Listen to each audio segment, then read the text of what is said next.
For once, I'm making a video because something good has happened. Refunds are now a standard Steam service, which, to be fair, they should have been, but I really think that Valve have gone above and beyond. Although whether or not it makes up for the old "you get one refund and then you're fucked" policy will depend on whether you encountered that problem or not. So let's actually have a look at what the terms and conditions of getting a refund are. You can get a refund for any reason, as long as it's within 14 days of purchase and you have played less than 2 hours of the game. They also encourage customers to apply anyway, even if you're outside of the rules, because they'll take a look and maybe you'll get a refund anyway. Yes, more of this attitude, please.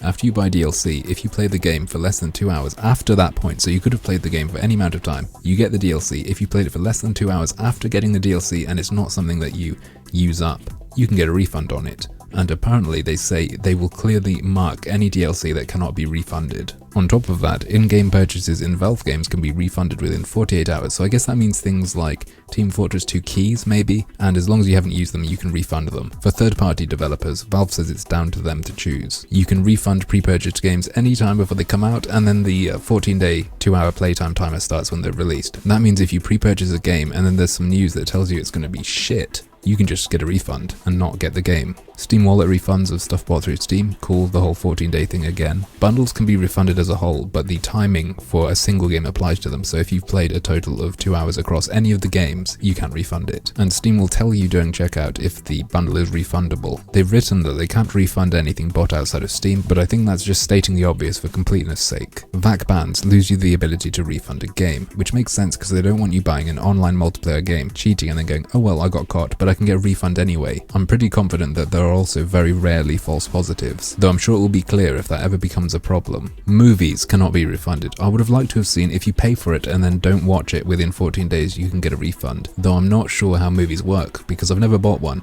I think they're just streaming, aren't they? Does it not keep track of whether you've watched it or not? I don't know. That could be better, but I suppose it makes sense.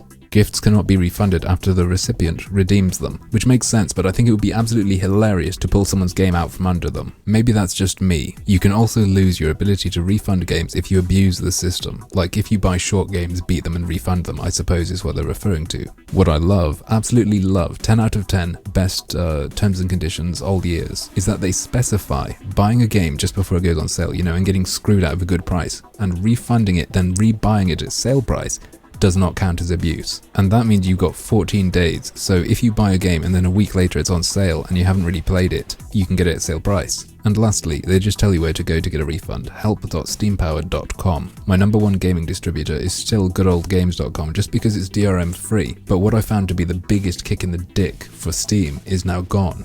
We should all praise Lord Gaben. But, as usual, that's just another one of my harmful opinions.